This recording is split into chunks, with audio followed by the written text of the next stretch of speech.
तो hello guys, आप लोग कैसे हो कमेंट सेक्शन में जरूर बताना। और जिसने भी इसका पिछला एपिसोड नहीं देखा है तो पहले उस एपिसोड को देखना। उस एपिसोड का लिंक डिस्क्रिप्शन में मिल जाएगा। तो एपिसोड की ओर बढ़ते हैं। तो जैसा कि हमने पिछले एपिसोड में देखा था कि लिन डोंग और उसके फ्रेंड्स कुछ बातें कर रहे थे। अब इस एपिसोड की शुरुआत में मोलिक कहता है कि वहां पर नहीं जाना चाहता क्योंकि वहां पर हाई रैंकिंग डायनेस्टीज के लोग आए होंगे जो कि बहुत ही ज्यादा पावरफुल होते हैं। अगर हम लोग वहां पर चले भी गए तब भी मुझे नहीं लगता कि हमें कोई भी ट्रेजर मिलेगा और बिना वजह मैं खतरा नहीं लेना चाहता। पर तभी अचानक मिस मू कहती है कि वैसे वहां पर ऑर्डिनरी ट्रेजर के अलावा स्काई टेलिस्मन स्पिरिट्री भी मौजूद है, जिसका नाम सुनकर तो थर्ड प्रिंस शॉक होता है कि क्या कहा तुमने। स्काई टेलिस्मन स्पिरिट्री के बारे में एंशिएंट बुक में पढ़ा है, ये मेंटल पावर को इंक्रीज करता है। इसलिए थर्ड प्रिंस थोड़ा सा एक्साइटेड हो गया था। दूसरे तरफ लिंदोग भी थोड़ी देर सोचने के बाद मिस मू से सवाल करके पूछता है, वैसे मिस मू, मुझे एक बात समझ नहीं आई, आखिर तुम इतने कीमती ट्रेजर के बारे में ये सीक्रेट हमारे सामने रिवील क्यों कर रही हो? क्योंकि कल्टीवेटर्स नॉर्मली ऐसा काम करते नहीं। जिस पर मिस मू मुस्कुराकर जवाब देते हुए कहती है कि होली लाइट डायनेस्टी के साथ फाइट करते हुए मुझे लगता है कि हम लोग अच्छे दोस्त बन चुके हैं जो कि लाइफ एंड डेथ सिचुएशन में भी हमेशा एक दूसरे का साथ देंगे। और वैसे भी इस एंशिएंट बैटलफील्ड में वफादार दोस्त मिलना काफी रेयर है। इसके अलावा अगर मैं लियान वैली अकेले गई तो मैं वहां पर सरवाइव भी नहीं कर पाऊंगी।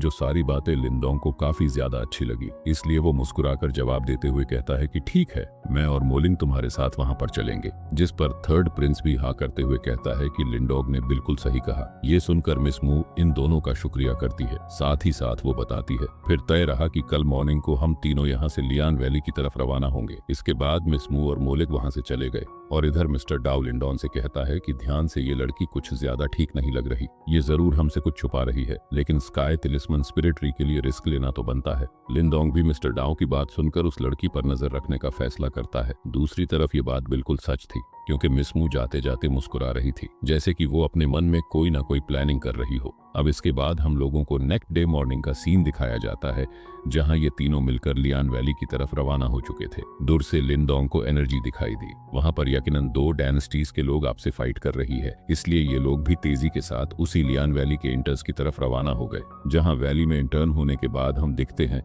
कि मिस मू इन लोगों से कह रही थी हमें उड़ते हुए इस तरह से नहीं जाना चाहिए क्योंकि हाई रैंकिंग डायनेस्टीज के डिसाइपल की नजर हम पर पड़ जाएगी और बिना वजह हमारे लिए मुश्किलें खड़ी हो सकती है। इसलिए हम लोगों को थोड़ा सा लो प्रोफाइल रहना होगा। जो सुनकर लिंदोंग और उसके साथियों ने ऐसा ही किया। वो सभी लोग नीचे आकर पैदल ही आगे जाने लगे। चलते चलते लिंदोंग कहता है, ये लियान वैली तो काफी ज्यादा बड़ी है, पता नहीं उस ट्रेजर का एंट्रेंस कहाँ पर होगा। ये सब कहते हैं। इन्हें अचानक से कुछ लोगों की फाइट की आवाजें सुनाई दी, जो सुनकर ये तीनों ही साइड पर जाकर छुप गए।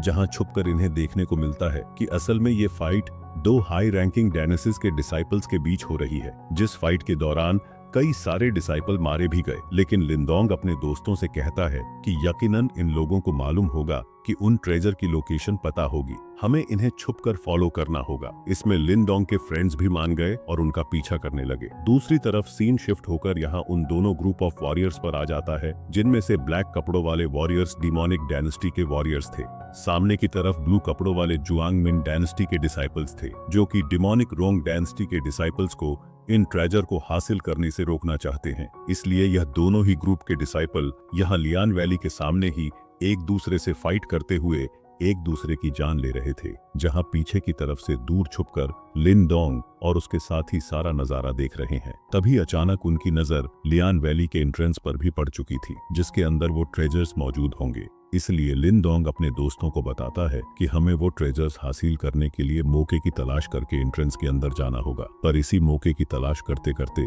अचानक से हम देखते हैं कि वहां पर जुआंग मिंग डायनेस्टी का एक वॉरियर पहुंच गया था जिसके नाम हुआ यून है और वह वन युवान निर्वाणा रैल्म का वॉरियर है, जिसे यहाँ पर आते ही अपनी एलसीई पावर का यूज करके बहुत सारे डिमोनिक डायनेस्टी के डिसाइपल को मार दिया। इस निर्वाणा कल्टीवेटर की पावर देखकर सब हक्का बका रह गए थे।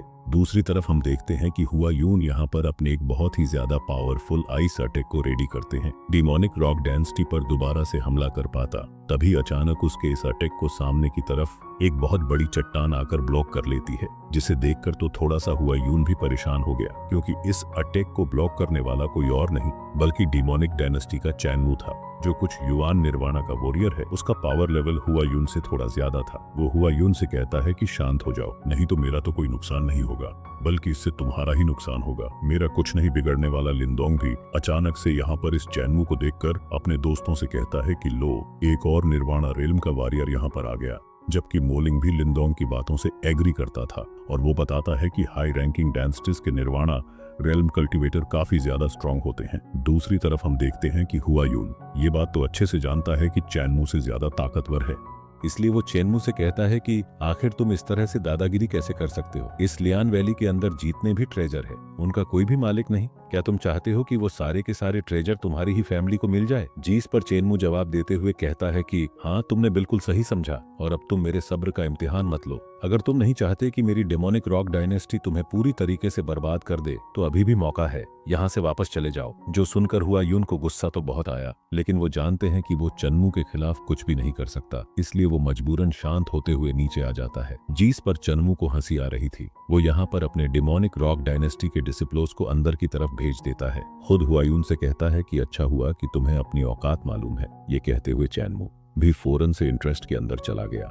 दूसरे तरफ पीछे मौजूद हुआ यून को तो काफी सारा बुरा महसूस हो रहा था, इवन कि उसके डिसेबल में यहाँ पर उसे सवाल करते हुए कहता है कि ब्रदर हुया यून, तुम्हें उसकी धमकी से इतना डर क्यों लगता है? इससे पहले कि हुया यून उन्होंने कोई भी जवाब दे पता, तभी अचानक उसने वहां पे लिंदोंग और उसके साथियों की एनर्जी महसूस कर ली थी, जिन्हें वो फौरन से बाहर आने को बोलता है। जो सुनकर मिस मू और मोलिंग तो काफी सारा घबरा चुके थे। वो दोनों तो यहाँ से भागना चाहते हैं, लेकिन दूसरी तरफ लिंदोंग हिम्मत दिखाते हुए खड़ा होकर हुआ यून के सामने आने लगा, जो देखकर मजबूरन मोलिंग और मिस मू को भी लिंदोंग का साथ देने के लिए आगे की तरफ आना पड़ता है। दूसरी तरफ हुआ यून तो इन लोगों को अंडर एस्टिमेट कर चुका, क्योंकि ये लोग तो सिर्फ मामूली मैनिफेस्ट लेवल के वॉरियर्स थे, इसलिए वो इन लोगों से कहता है कि चलो यहाँ से दफा हो जाओ। लेकिन लिंदोंग हुआ यून से कहता है कि हम लोग यहाँ से वापस जाने नहीं आए, बल्कि हम लोगों को इंटरेस्ट के अंदर जाना है, इसलिए हमारा रास्ता छोड़ दो। जिस पर हुआ यून भड़कते हुए कहता है कि क्या कहा तुमने? तुम्हें लगता है कि डिमोनिक रॉक डायनेस्टी का मुकाबला कर सकते?